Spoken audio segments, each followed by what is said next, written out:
Howdy, Possum Patty here.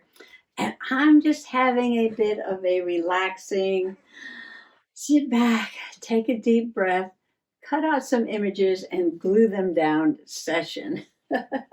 I am working on a really fancy ladybug page for my magical mushroom fairy house journal. Isn't that fancy? This is just made from a magazine, but it turned out quite fancy, didn't it? So I need a ladybug page to put a picture of Lillian the fairy in. Now, Lillian the fairy is a ladybug fairy, and she is a cousin to my fairies. My fairies are Angela Rose, Maggie Rose, and Ruthie Rose. And because she's a ladybug fairy, I am doing a really fancy ladybug page for her. So I'm going to bring you in a little bit closer. I'm just about done with the page because, like I said, I was just relaxing, doing some cutting and gluing. But I want to work on a journaling card for the little pocket and put her picture in there. So come on along. Let me just show you a little bit of a close-up before I glue this in the journal. I cut out all these images separately and then just try to make like a little collage pictures. I chose a fairy house and a fairy sitting on a ladybug. I cut out all these flowers separately. They were on the sheet, but they do match the flowers that are on the house. I thought that was pretty cool. All these flowers that I cut out are the same flowers that are on the little fairy house. And she also has some in her hair. There's a few more flowers down there. And I have another little ladybug and one over here next to the pink rose and one flying in up in the corner. Again, I always try to remember to keep some movement on the page by placing things at an angle. Sort of come into the picture and almost circle around and go back out that way. Recreates movement on the page. The background is just this ladybug paper, and the stem of the mushroom is from the cover of the New Yorker magazine. I found this at the doctor's office, but I had to rip it off and take it home because I love all these little tiny ladybugs. Oh, they're so cute. So cute. And so I covered the stem, and this is going to be the pocket right here for the card. And I have the picture, so I need a journaling card that will fit into this pocket. And I might use some of this, but in case that's not enough paper, or one side I can back with this, but it's just too flimsy to be the journaling card. So I picked some pink paper with flowers. I thought maybe these flowers would kind of go with all these pink flowers on here. Or here's another one. And I picked these pink bees. But I think, even though these colors go really nice with those flowers, I think they'll stick to these. Now, it would be great if I can use this little scrap. That might work in here. I got a piece of the paper, and I thought it would be really fun to make an outline around the flowers at the top. Instead of cutting straight across or making it look like a tag. So this is how it's going to look poking out of the pocket. Going to go right around that ladybug right there. Continuing the pink flowers. Right around on the page. Loved it, loved it. All right, I was thinking, since I had already cut out this sweet little fawn, and she's got a little ladybug there, and she's got the pink flowers and a white flower, and a little dark bunny. I was thinking about putting her on this side, and then on this side, I'm going to put the ladybug fairy and do a little bit of journaling. I'll be right back. So here's the finished journaling card. Cousin Lillian, the ladybug fairy, lives with Lala in Florida. And the little fawn with her little ladybug there. And what if I add a ladybug sticker just to give this journaling card some dimension? And we could put one, see, all these ladybugs have black spots. Not that it matters. Do we want a little one up here? I don't want to put a big one. I don't want to take away from that pretty flower, but let's see. All right, let's see how it's going to look in the pocket. Might be too big. I think I'm just going to put one little tiny one next to the flowers. Right there. All right, so Lillian the Ladybug Fairy and her Ladybug page. Love it, love it. Oh my, I'm just thinking now. I think it just took me 3 days to do 2 pages. 3 days to do 2 pages. Well, I painted the dragon. I made a little fairy house for Maggie Rose. Oh, I did add just a tiny bit of glitter under the windows and along the edge of the roof. It's really hard to see that green glitter. You can just get a tiny sparkle off of that, not much. And my beautiful ladybug page. This is a ladybug page too. This one has pink and green ladybugs. And it says Ladybug Crossing. And here's the rest of the ladybugs over here. And this is the Doki Doki Forest Dragon spread. There's one there and one up there. And I only have 2 more spreads in this magazine journal, but I do have some extra little journaling spots that I can add things to. A couple of these little in-between things. All right, well, I have some time left, so let's see. Hold on a second, let me look around. I went over to the shelf to grab a journal, and I grabbed 3. My December Daily, my Awesome Possum, and my Friendship Gratitude November Journal. Because, I don't know, I just have a lot of things I want to journal about. I think I'm going to start in this journal. My pile on the side of the table is getting higher and higher. And let's see, I am up to 4, 5, 7, 8, 10, 14, 16. All right, I'm on this page. But this is such a beautiful page.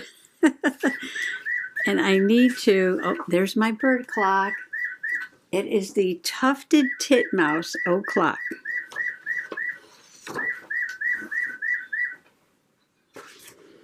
All right. Yeah, see, I want to do a dinosaur page. I know this is my Christmas journal, but I need to do a dinosaur page. I might skip and then go back and do those pages after. So let me see if I can find my pattern. All right, I'm moving the Christmas caravan to the side. When you open it up, it is very long shaped journal. I think I'll put this like that. Okay. Now, why am I doing a Christmas dinosaur page? Well, if you've been following along, I did announce that my niece decided that she was going to be a paleontologist when she grows up. And I decided that I needed to buy her some fossils for Christmas. Yippers. I mean, I figured that would be a super gift for any 7-year-old paleontologist. Some real fossils. So Mr. Possum and I headed out to a place we had never been before, and it is called Nature's Art Village in Oakdale, Connecticut, because I found online that they have a rock shop there, and they also have some fossils. Okay, I saved this paper as my template until this journal is done. And I can put my dinosaurs right there. Ooh, you know what? What can I do to, let's see, I have to put some pictures and some journaling. I was thinking I can use this as a pocket, but that's kind of boring. Okay, I went over to the shelf. I got a little sidetracked going through some Christmas papers, and there's not a lot of black and white and gray Christmas paper on my shelf. So I decided to pull out a couple of plaids. Now, I wanted to make a pocket, but I didn't want to cover up these dinosaurs. And now I'm thinking I should have used something else as the background and used this as a pocket. Or a tuck. Which I can still do that, can't I?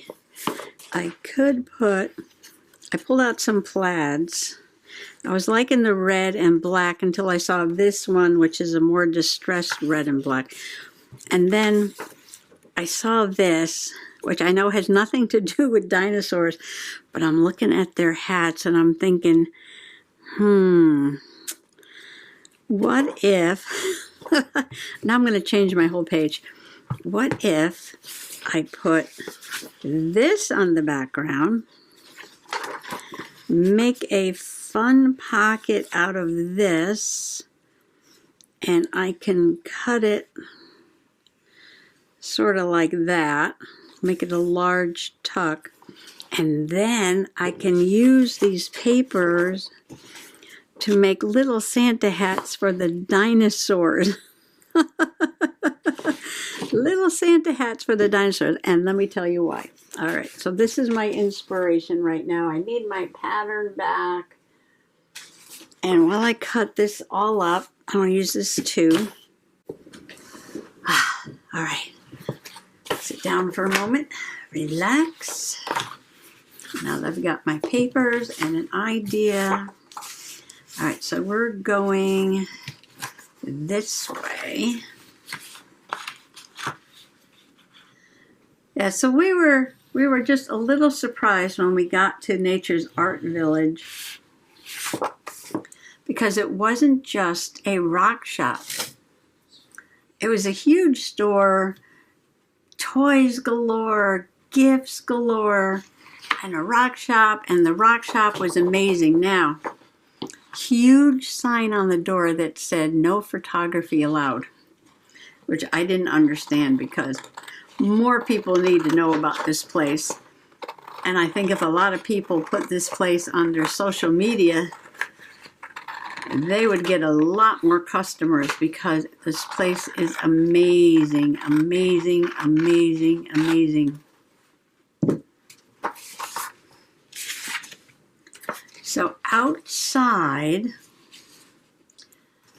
in the parking lot, there was a giant T-Rex in the parking lot, and the T-Rex was wearing, the Tyrannosaurus Rex was wearing a Santa hat, and it had lights on it. Of course, it wasn't dark, so the lights weren't on, but I can imagine what it looks like at night. A giant T-Rex with Christmas lights on it, right? Well, of course, Stanley was with us, and he had to have his picture taken with the T-Rex. All right, let's see if I'm going to leave some dinosaurs on here. And there was a huge area that was closed. Now, the T-Rex was over in an area that was like a summer a summer kind of play area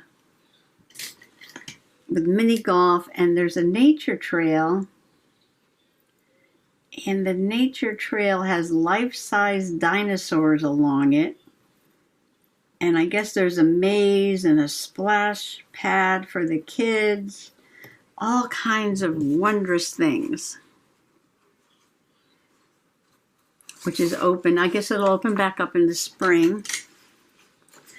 And so we didn't get to see that.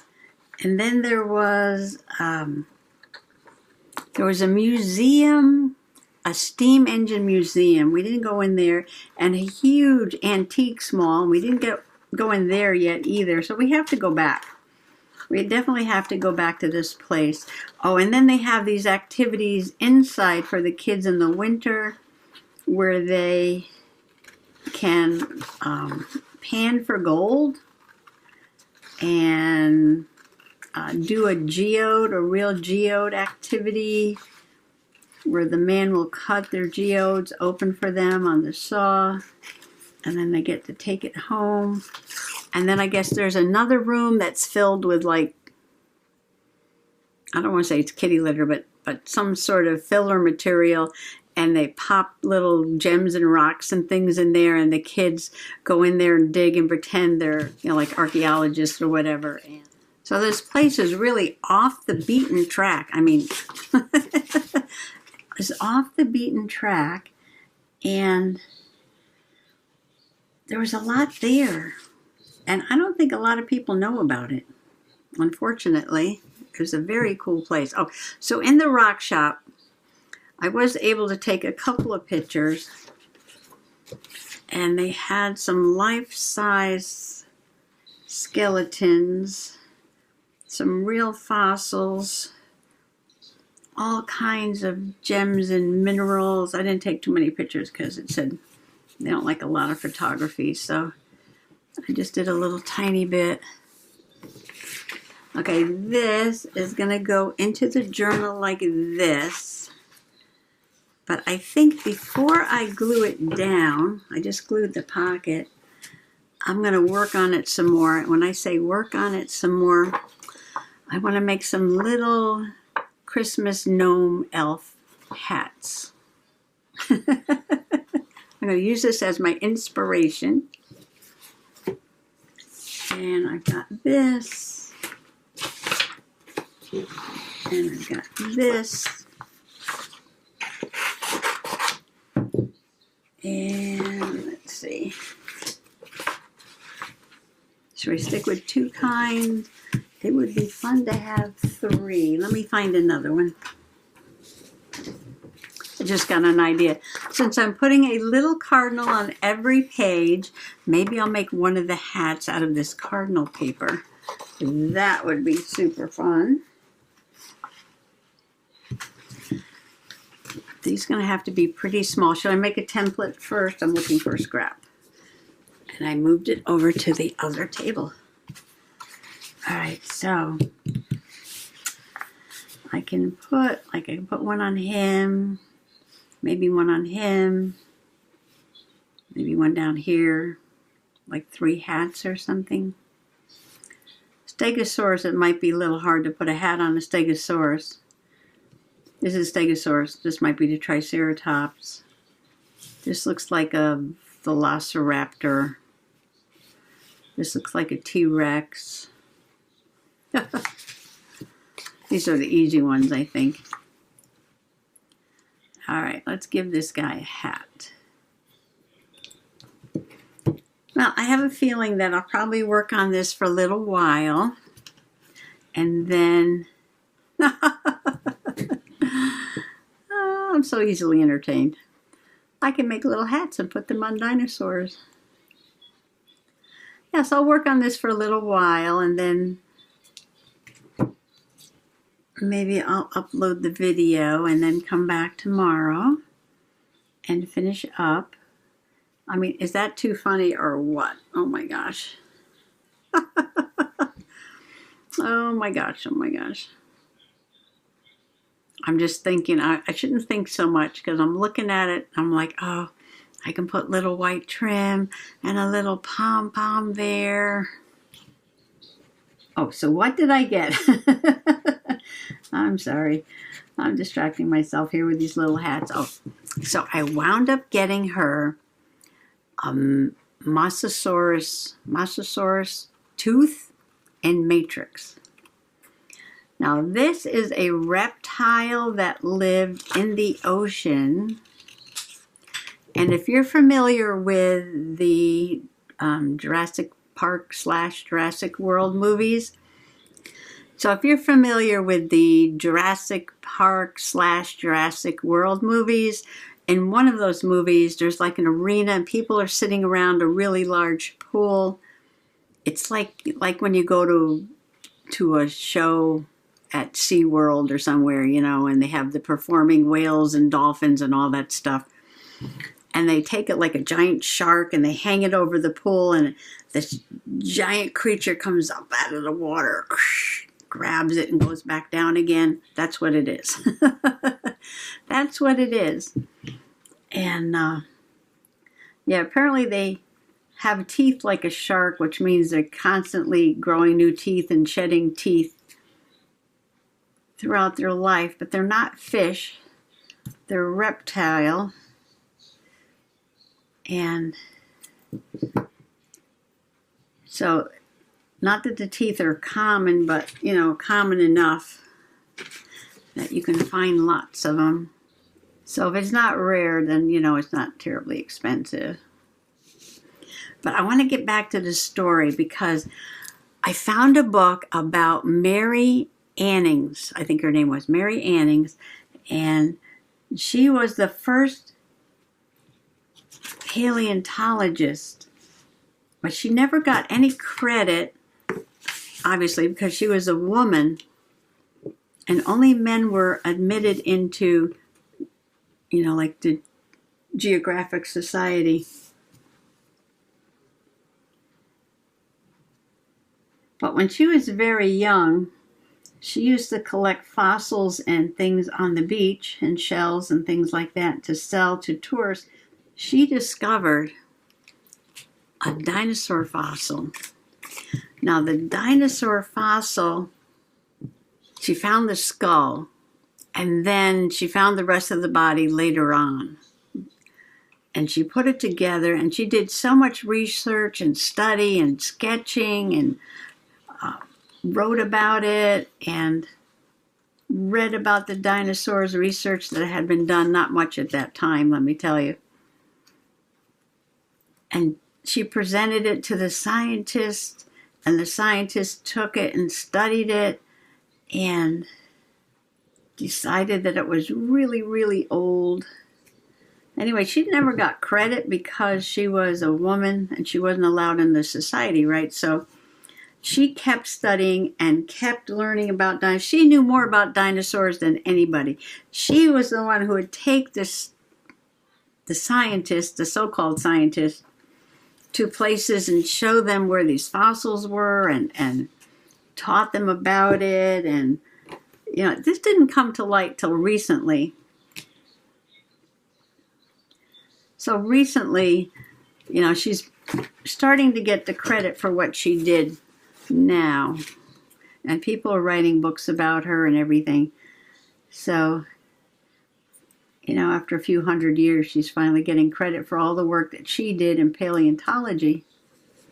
So the first dinosaur that she found was a huge reptile with flippers, big snout, a lot of teeth. It is a cousin to the Mosasaur. I don't know if I'm saying that right. You always have to ask a first grader on how to pronounce dinosaurs. I'm not the expert. Anyway, so it was a first cousin to the ancient reptile that the tooth came from that I gave my niece. So I gave her the book and we read the story about little Mary finding this dinosaur with the big snout and all the teeth and all that. And then I gave her the tooth which, you know, is the cousin of this dinosaur. So it was very similar, very similar. She was so excited about the whole thing. And then another thing that Mary discovered was fossilized dinosaur poop. And she was the one who figured that out. And, you know, the scientists were like, no, that can't possibly be what that is. But it was, because I guess they sliced it open and they looked at it under a microscope and all that stuff. And so they figured out, you know, that's what that was. But yeah, so she was the one who made the discovery about the fossilized dinosaur poop. So that was in the book. So, of course, I got her the fossilized dinosaur poop. Made her laugh. Yeah, so I tried to go by like what was in the book, so I could read the book to her, and she could see that this little girl was a paleontologist, the very first one, and how she studied the dinosaurs. And then I gave her fossils that went along with the story in the book. So we had a super time. And she loved her little fossils, and I told her if she took care of them, that I would get her some more.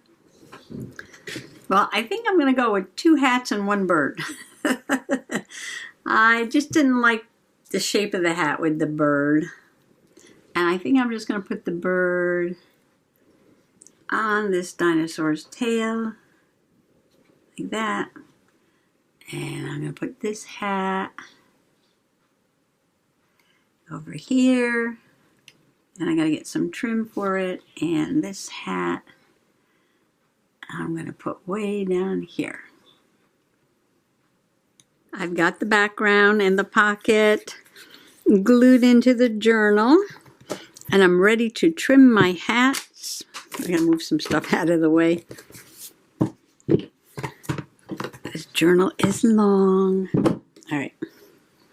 I should have done that before I started.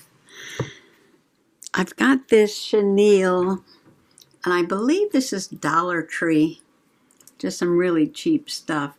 But it's perfect. Possum perfect. To trim these hats. So I still have a lot to do. I have to print out the pictures and make the journaling card and all that. And I've already worked quite a while on that other journal, so after I trim the hats, I might call this session, call it closed for today, and come back next time. Always be gentle on yourself when you're journaling. You know, don't be in a rush. Don't feel like when you sit down to journal, you got to complete the whole page at one time. Work on it, and then, you know, when you're tired, be done. You shouldn't force it. Just have a play, and that would be it, right? And I want to go back to the rock shop. But I really need to organize my rock. That's where I got the blue calcite. This is my stone of the year. Beautiful blue calcite, which I have right here on the table with me. Oh, and they have fluorescent minerals. Oh my gosh, they are gorgeous. They are gorgeous. Got some fuzz stuck on his nose. If I don't get it out there, it's going to make him sneeze. There we go. All right, so we have 2 hats, 1 little bird. And I have the background done, the tuck ready to go, all decorated. And then I will come back tomorrow and make the journaling card. I do have a bit of this left.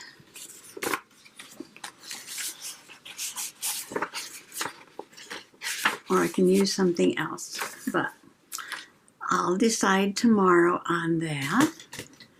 And I just want to thank you for coming along for just a little bit of dinosaur play today in my Christmas journal. And I'll try to get more pictures of Nature's Art Village. But when they're talking about nature's art, I really wasn't sure what they meant. But I believe when they're talking about nature's art, what they're talking about is nature's art. So these are all nature's art, right?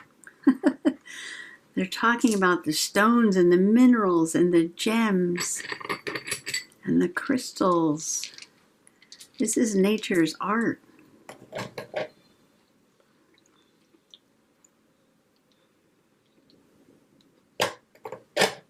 Oh, I have to show you this. Okay, one thing, then I'll let you go.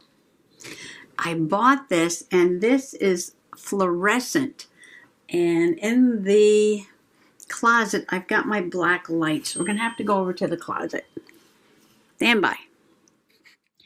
Okay, we're in the closet. I closed the door, but I have a little flashlight on the fluorescent calcite. And this is called a Jupiter stone because it's got all these lines in it, like that go across the planet Jupiter.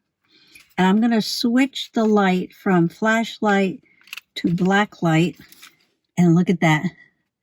That clear white stone is now glowing bright orange. Maybe I could pick it up. Look at that. Isn't that gorgeous? It is a beautiful orange color. I'll put it down and show you again that it is white. White, orange, white, orange, because it's fluorescing in the dark. Well, I warned you that I was easily entertained. Oh, look at all the look at all the glue on my fingers. I'll ignore the glue on my fingers. I'll go wash up. And little hats are almost dry. So that is very, very special. I probably will do a page in my Dirt Road Diary, my rock learning journal, and write about this because it is just so gorgeous. Meanwhile, it's right there. And I did a page about this in my other journal, but I might do another one. All right, well, I'm going to let you go now, but thanks for stopping by. Love your friendly comment and your sweet words. And I want to wish everybody happy junk journaling. Bye-bye.